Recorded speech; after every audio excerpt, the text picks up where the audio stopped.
So, welcome this morning to C3 The Bukit. Selamat datang di Gereja C3 The Bukit pagi hari ini. My name is Fraser and this is my wife Intan. Beliau Fraser, nama saya Intan. And so we have the privilege of caretaker pastoring C3 The Bukit while our pastors Rach and Emmanuel are away. Kami berkesempatan untuk menjadi caretaker pastor selama Pastor Rachel dan Pastor Emmanuel sedang cuti panjang.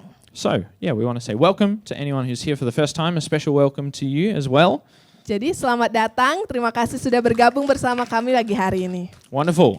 So, can anyone tell me what have we been looking at over the past month and a bit? Jadi kita sudah berbicara beberapa bulan terakhir, apa tema pembicaraan tersebut? Anyone? Come. Ayolah. What verse have we been looking at? Ayatnya di mana yang kita bicarakan? Matthew. Oh, it's on the screen.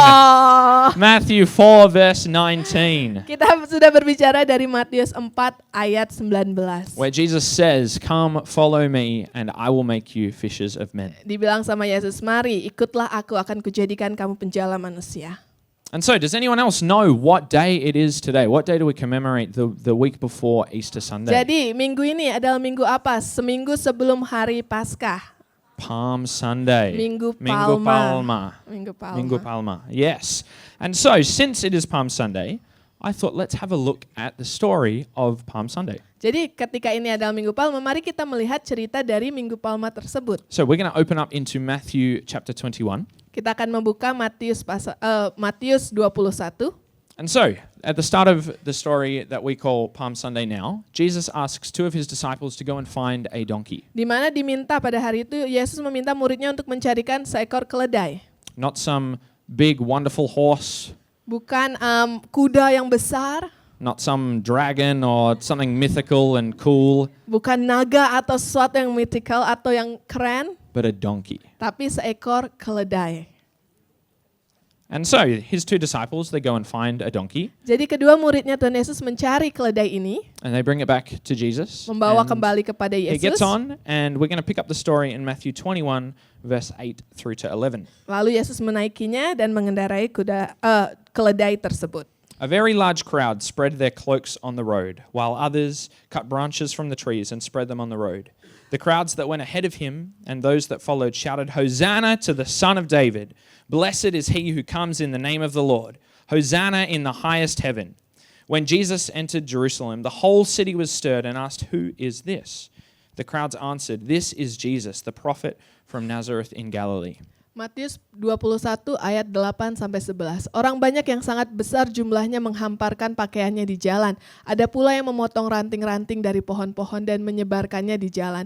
Dan orang banyak yang berjalan di depan Yesus dan yang mengikutinya dari belakang berseru katanya, "Hosana bagi anak Daud. Diberkatilah dia yang datang dalam nama Tuhan. Hosana di tempat yang maha tinggi." Dan ketika ia masuk ke Yerusalem, gemparlah seluruh kota itu dan orang berkata, "Siapakah orang ini?"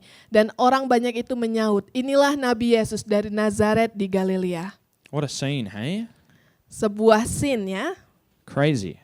Luar Scholars biasa. believe that there were potentially tens of thousands of people there that day, Para peneliti percaya kalau ada ribuan orang yang ada di tempat itu. welcoming Jesus into Jerusalem. Menyambut Yesus ke Yerusalem. Tens of thousands of people shouting his praise and honoring him. Beribu-ribu orang mengagungkan Yesus, memuliakan dia. What a celebration for them, right? Their king was coming into Jerusalem to save them. Sebuah perayaan yang luar biasa di mana rajanya datang untuk menyelamatkan mereka. The crowd was enthusiastic, excited Orang tersebut bersemangat about what they thought Jesus was coming to do. tentang apa yang mereka pikirkan Yesus akan lakukan. A lot of those Jews that lined the streets thought that Jesus was coming to overthrow the Roman Empire. Banyak orang Yahudi berpikir kalau Yesus akan menggulingkan kekuasaan Romawi, Their hope was in a military leader to lead a revolt against the occupation. di mana mereka percaya kepada leader military untuk menggulingkan kekuasaan tersebut. But in reality, we know that actually Jesus came to set them free from something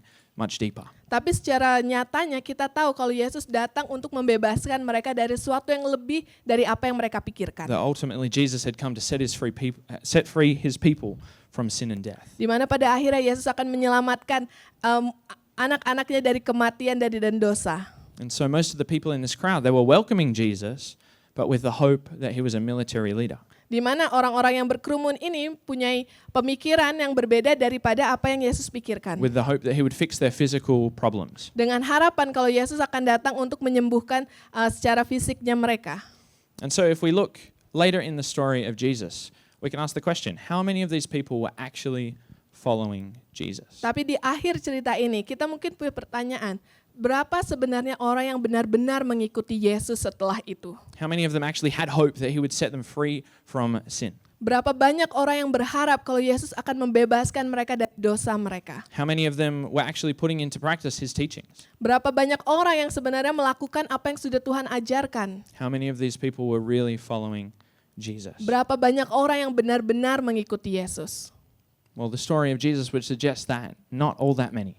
Kalau kita lihat di ceritanya tidak banyak.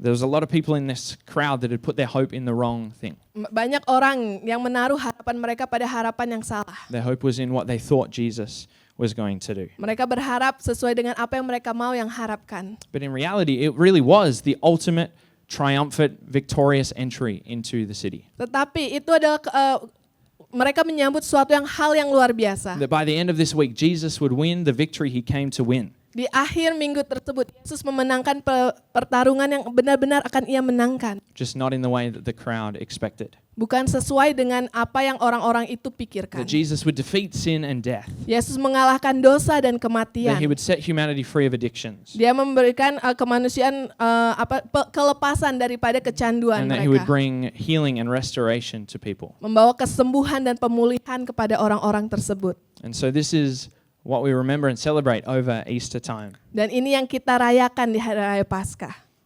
But also throughout these last few weeks, we've been looking at a lot of people who were actually following Jesus. Dan beberapa minggu terakhir kita sudah melihat beberapa orang yang benar-benar mengikuti Yesus. We've talked a lot about the life of Peter, Kita berbicara banyak tentang kehidupan dari Petrus, one of Jesus' closest disciples and followers. murid terdekatnya Yesus. And we've looked a lot at the life of Matthew as well, Dan kita juga melihat kehidupan dari Matius, who was a hated tax collector who Jesus called to follow him, and he dropped everything and followed Jesus. pemungut cukai yang dibenci. Tapi ketika Yesus memanggil dia, dia meninggalkan semuanya dan mengikuti And Yesus. so both of these men, when Jesus called them, they made the decision to follow. Kedua orang ini ketika Yesus memanggilnya, mereka mengikuti dia.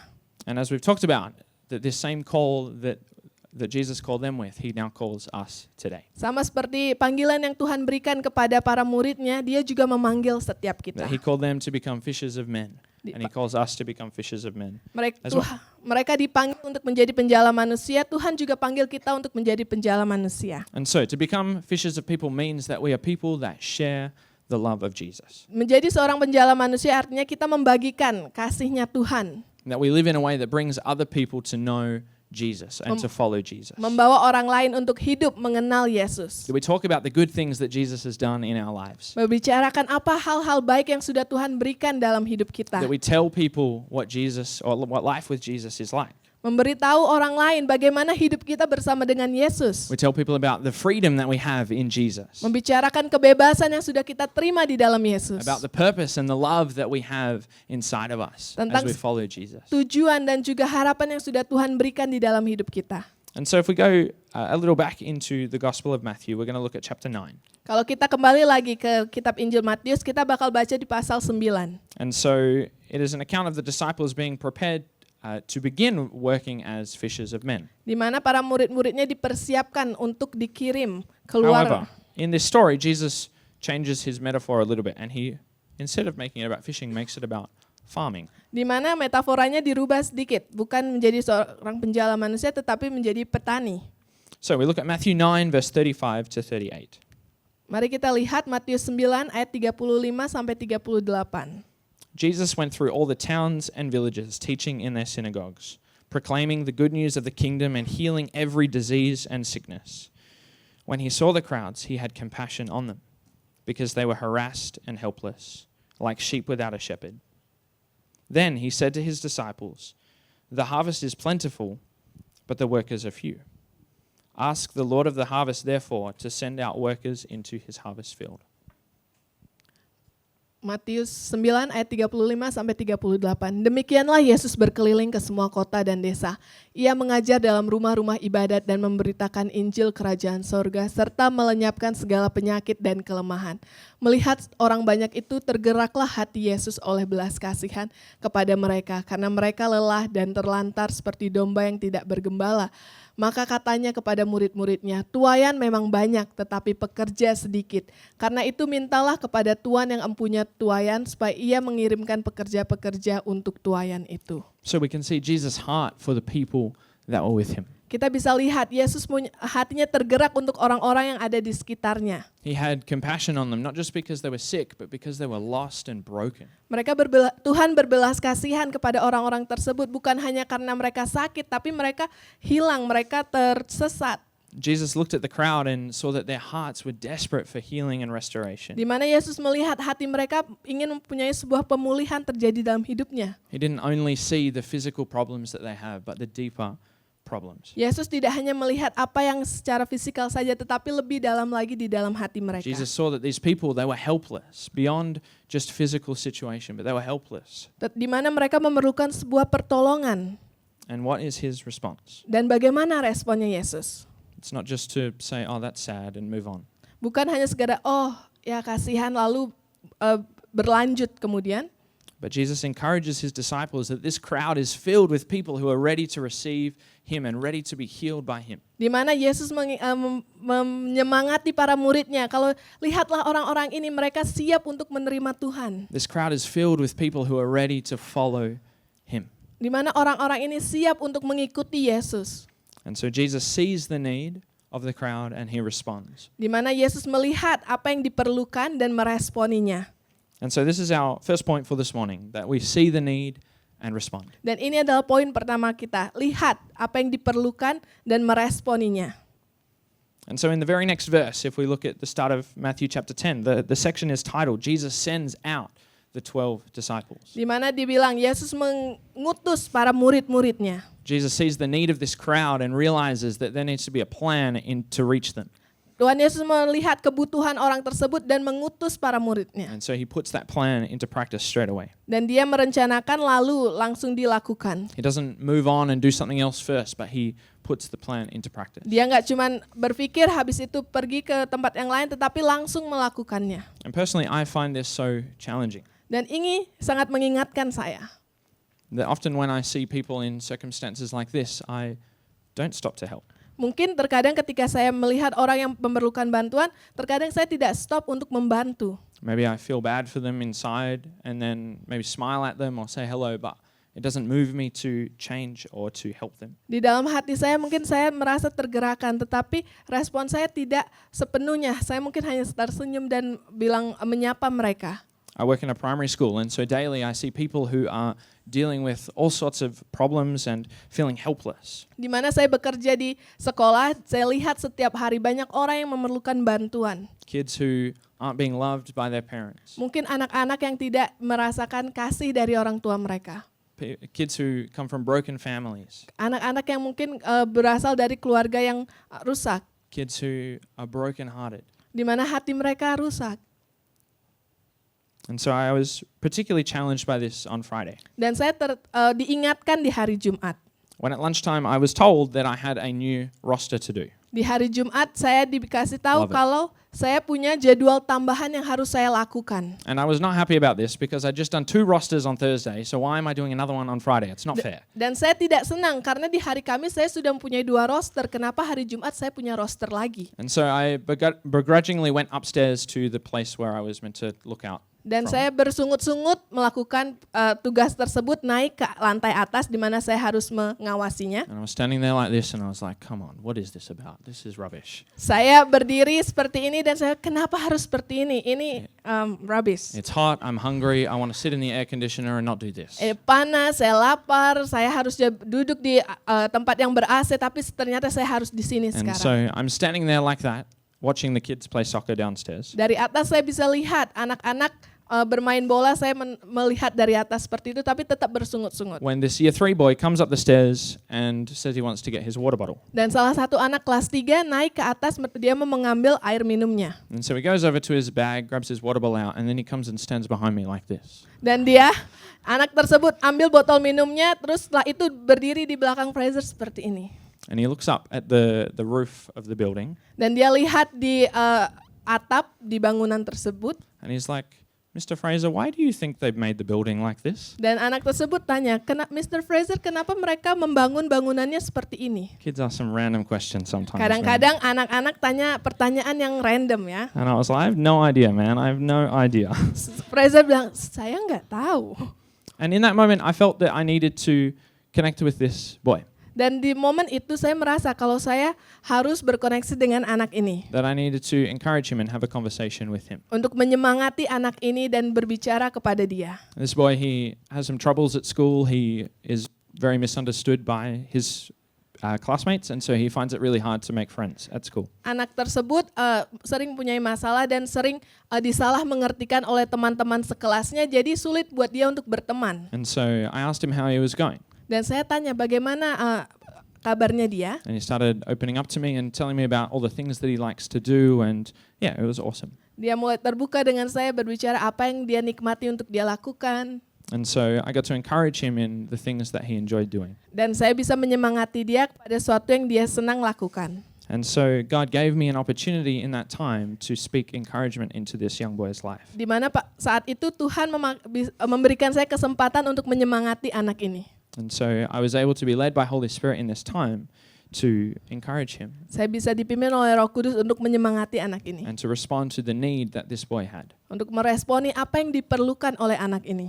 And so I hope that God was able to use that to really encourage him and build him up. Dan semoga Tuhan bisa memakai momen itu supaya anak ini bisa terberkati. Despite my really bad attitude about being there. Walaupun padahal sebelumnya attitude saya mungkin tidak bagus.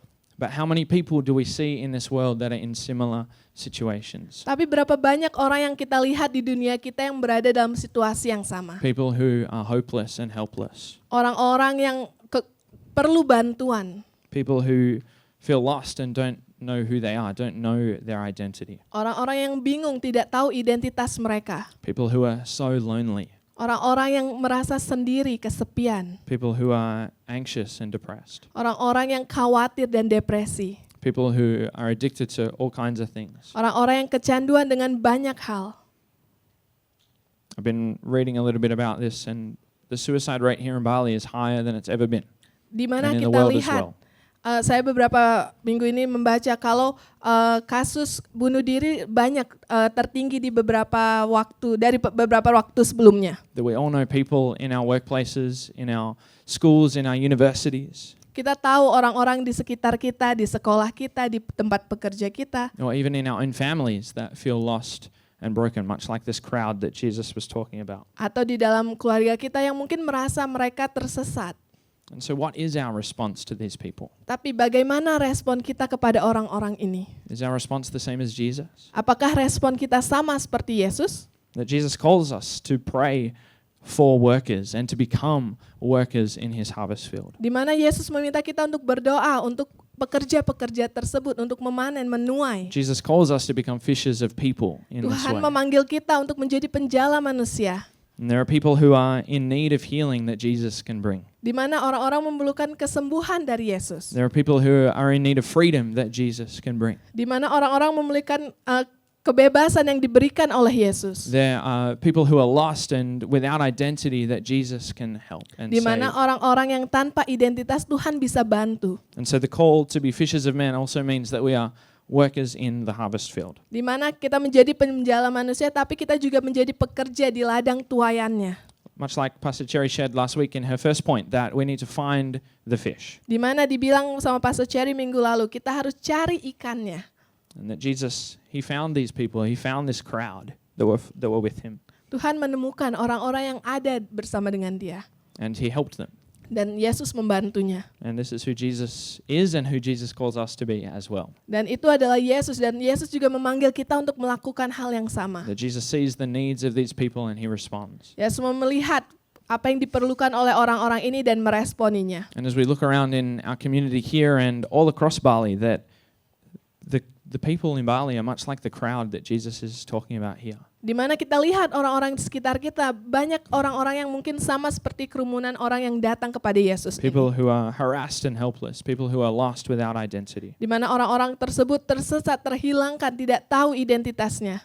And so if we struggle to see the needs in our community or in our workplace, then let's ask God to help us. Kalau kita sulit untuk melihat apa yang diperlukan oleh komunitas kita, orang-orang di sekitar kita, minta sama Tuhan. That God is so good. He doesn't say you need to do this and then you need to work it out on your own, but He helps us. Di mana Tuhan gak bilang, oh ya aku suruh kamu lakukan ini lalu lakukan sendiri. Tapi Tuhan mau membantu kita. That His Holy Spirit is with us as we go into our schools and our workplaces. Roh Kudus bersama dengan kita kemanapun kita berada dan pergi. And that He wants to lead and guide us to where He's calling us to be. Dia mau memimpin kita. So that is point number 1. See the needs and respond. Itu adalah poin nomor 1. Lihat yang dibutuhkan lalu meresponinya. And so Pastor Cherry last week also shared a story from Luke 5, Di mana Pastor Cherry minggu lalu juga sharing dari Lukas 5. which is called the miracle catch of fish. Jadi mujizat dari menangkap ikan. And so we're going to read it again this morning from Luke 5 verse 4 through to 7. Kita akan baca lagi dari Lukas 5 ayat 4 sampai 7. When he had finished speaking, he said to Simon, who was later called Peter, "Put out into deep water and let down the nets for a catch." Simon answered, "Master, we've worked hard all night and haven't caught anything. But because you say so, I will let down the nets." When they had done so, they caught such a large number of fish that their nets began to break. So they signaled their partners in the other boat to come and to help them. And they came and filled both boats so full that they began to sink. Di Lukas 5 ayat 4 sampai 7, setelah selesai berbicara, ia berkata kepada Simon, "Bertolaklah ke tempat yang dalam dan tebarkanlah jalamu untuk menangkap ikan." Simon menjawab, "Guru, telah sepanjang malam kami bekerja keras dan kami tidak menangkap apa-apa. Tetapi karena engkau menyuruhnya, aku akan menebarkan jala juga." Dan setelah mereka melakukannya, mereka menangkap sejumlah besar ikan, sehingga jala mereka mulai koyak. Lalu mereka memberi isyarat kepada teman-temannya di perahu yang lain, supaya mereka datang membantunya. Dan mereka itu datang, lalu mereka bersama-sama mengisi kedua perahu itu dengan ikan hingga hampir tenggelam. And so point number 2 for this morning is that we cast out deeper. Di mana poin nomor 2 adalah menebarkan jala kita di tempat yang dalam. So if the disciples, or if Simon threw his nets out where he wouldn't have caught any fish, right? Kalau Simon menebarkan jalannya di tempat yang sama, maka dia tidak akan menangkap ikan. The miracle catch of fish wouldn't have been there. Maka mujizatnya tidak akan terjadi. And in a similar way, if we're not courageous and filled with faith as we go into our communities, that we're not going to see any change either. Kalau kita tidak pergi dengan berani dan beriman kalau ke tempat yang lain, maka kita tidak akan bisa melihat mujizat terjadi. It's impossible to show the love of Jesus without having faith. Sulit untuk kita pergi tanpa iman untuk memberitakan firman Tuhan. That when we're in the shallow or in what's comfortable, that not much is going to happen. Kalau di tempat yang dangkal, di tempat kita nyaman, maka tidak akan banyak hal yang terjadi. If I keep my faith to myself, how am I going to impact anybody? Kalau iman kita simpan buat diri kita sendiri, bagaimana caranya kita bisa berpengaruh untuk orang lain? We're just doing what's comfortable for us. Kita hanya melakukan sesuatu yang nyaman buat diri kita sendiri. And so maybe we back down from opportunities to share our faith. Mungkin kita mundur dari kesempatan untuk men-sharingkan firman Tuhan. Maybe we don't offer to pray for our colleague when they're sick. Mungkin kita tidak memberikan bantuan untuk berdoa kepada orang yang sakit. Maybe we just ask how someone is going without offering to help them or encourage them. Mungkin kita tanya bagaimana kabar orang tersebut, tapi tidak menawarkan respon atau bantuan. It took a response of faith from Simon Peter in this story to see the miracle catch come in. Memerlukan respon iman dari Simon ini untuk melihat apa yang Tuhan mau lakukan. That Simon in the story, he has an excuse. He said, "We've been working all night."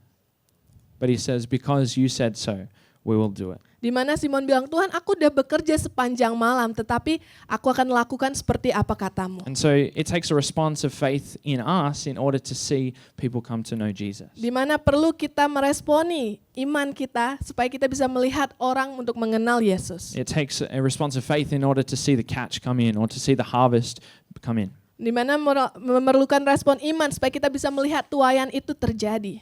In a similar way, if we're working next to the field, we're not going to bring the harvest in, are we? Kalau kita bekerja di pinggir dari tanah tersebut, maka kita kan tidak bisa menuai. Or if we're standing in the middle of the field and not working, we're not going to bring the harvest in, are we? Atau kita berdiri di tengah-tengah ladang tuaian itu, tapi kita tidak melakukan apa-apa, maka tidak akan ada yang terjadi. A farmer doesn't try to harvest outside of his field. Para petani tidak mulai menuai dari pinggir-pinggiran dari tanahnya. And a fisherman doesn't look for fish in little puddles. Atau para penjala ikan tidak mencari ikan di dalam genangan air yang kecil. And so I want us to think, what step is God calling us to take? Jadi, mari kita tanya sama diri kita, apa langkah yang Tuhan panggil kita untuk lakukan? Maybe you're okay to say, oh yeah, I'm a Christian, to your friends. Mungkin kita bilang, oke, ya saya Kristen di depan teman-teman saya. Then maybe God is asking you to share why you follow Jesus. Mungkin Tuhan sekarang minta kalian untuk bersaksi kenapa kalian mengikuti Yesus. Maybe you're comfortable with talking about church with your friends, Atau saudara nyaman berbicara tentang gereja di pertemanan saudara. but maybe God is calling you to invite them to church. Sekarang Tuhan minta saudara untuk mengundang mereka datang ke gereja. Maybe you're okay to ask how someone is every day. Mungkin saudara biasa bertanya kepada teman-temannya bagaimana kabar mereka. Maybe God is asking you to spend more time with that person, to get to know them and encourage them. Tuhan minta ke saudara untuk spending waktu lebih banyak bersama dengan mereka supaya mereka bisa mengenal Yesus. Maybe you're okay to not swear or do anything that is worldly in front of your friends. Mungkin saudara tidak apa-apa untuk tidak melakukan sesuatu yang duniawi atau tidak berkata-kata But kasar. maybe God is calling you to be extravagant in giving and generosity towards those friends. Tapi sekarang mungkin Tuhan minta saudara untuk menjadi bermurah hati dengan pertemanan saudara. And so wherever we find ourselves, there are people who are like that crowd that Jesus was talking about. Kemanapun kita pergi, dimanapun kita berada, banyak orang seperti orang-orang yang ada di kerumunan tersebut. There are people that Jesus wants to heal and bring restoration to. Banyak orang yang Tuhan mau sembuhkan dan membawa pemulihan bagi mereka. And there are people that God is calling each of us to step out in faith to reach. Di mana Tuhan mau kita melangkah iman keluar. We can't just play it safe if we want to bring in the harvest or catch the fish. Kita tidak bisa berada di zona nyaman kita untuk membawa tuaian tersebut. And so that was number 2, cast out deeper. Di mana itu nomor 2, tebarkan jalannya di tempat yang dalam. Now we're going to read from 1 Peter 4 verse 10 to 11. Sekarang kita akan baca dari 1 Petrus 4 ayat 10 sampai 11. And so Peter says, each of you should use whatever gift you have received to serve others, as faithful stewards of God's grace in its various forms. If anyone speaks, they should do so as one who speaks the very words of God. If anyone serves, they should do so with the strength God provides, so that in all things God may be praised through Jesus Christ. To him be the glory and the power forever and ever. Amen. 1 Petrus 4 ayat 10 sampai 11. Layanilah seorang yang akan yang lain sesuai dengan karunia yang telah diperoleh tiap-tiap orang sebagai pengurus yang baik dari kasih karunia Allah. Jika ada orang yang berbicara, baiklah ia berbicara sebagai orang yang menyampaikan firman Allah. Jika ada orang yang melayani, baiklah ia melakukan dengan kekuatan yang dianugerahkan Allah, supaya Allah dimuliakan dalam segala sesuatu, karena Yesus Kristus ialah yang empunya kemuliaan dan kuasa sampai selama-lamanya. Amin. And so individually, we each have gifts, Secara individual kita mempunyai talenta, things that we're good at. di mana apa yang kita lakukan dengan bagus. And we also have spiritual gifts that are given to us by the Holy Spirit. Dan kita juga punya talenta rohani yang diberikan oleh Roh Kudus. And they are to bless us as a community, as a church. Di mana itu bisa membantu kita memberkati orang sekitar kita dan di komunitas kita. But we also use these gifts to bless the people around us in our workplace or our home or our community. Di mana kita bisa pakai di gereja, tapi juga kita bisa pakai di orang-orang di sekitar kita, di komunitas And so kita. point number 3 is use your gifts. Poin nomor 3 adalah pakai talenta saudara. Maybe you could think of it like a toolbox. Mungkin saudara bisa lihat seperti kotak perkakas, We each have a toolbox of gifts that God has given us. di mana kita punya perkakas-perkakas itu yang sudah Tuhan berikan dalam diri kita. Maybe you have a drill in your toolbox. Mungkin saudara punya bor di dalam kotak perkakas tersebut. I love having tools. It's so good. Makes me feel like such a man. Fraser Use suka my ada drill. toolsnya, serasa menjadi laki-laki. Maybe you have pliers in your toolbox. Mungkin ada tang di kotak perkakasnya. These are really rusty pliers. Kotak Maybe you have a Tangnya. hammer in your toolbox mungkin ada palu or a measuring tape in your atau toolbox. alat ukur. And so in the same way that we use different tools for different jobs, we each have gifts that we can use to reach different people. Di mana sama seperti perkakas-perkakas ini punya kegunaan yang berbeda-beda, talenta kita juga bisa dipakai dengan berbeda-beda. And we can see this in the lives of Jesus' disciples as well. Dan kita bisa lihat ini di dalam kehidupan para murid-murid Yesus. Matthew, he was a tax collector, so he had a good education and had an eye for detail. Di mana Matius, seorang pemungut cukai, dia punya detail. He was well educated, and so he used his gifts to write the Gospel of Matthew that we have today. Dia terpelajar, jadi dipakai di mana Matius menuliskan kitab Matius tersebut. This book that has not only blessed the church for 2,000 years, but has also led to so many people coming to know Jesus and have revelation about who Jesus is. Di mana bukan hanya sekedar dipakai di gereja selama 2000 tahun, tapi memberkati orang supaya bisa mengenal Yesus. Matthew used his gift to bless others and to bring others to know Jesus. Matius memakai talentanya untuk memberkati orang lain.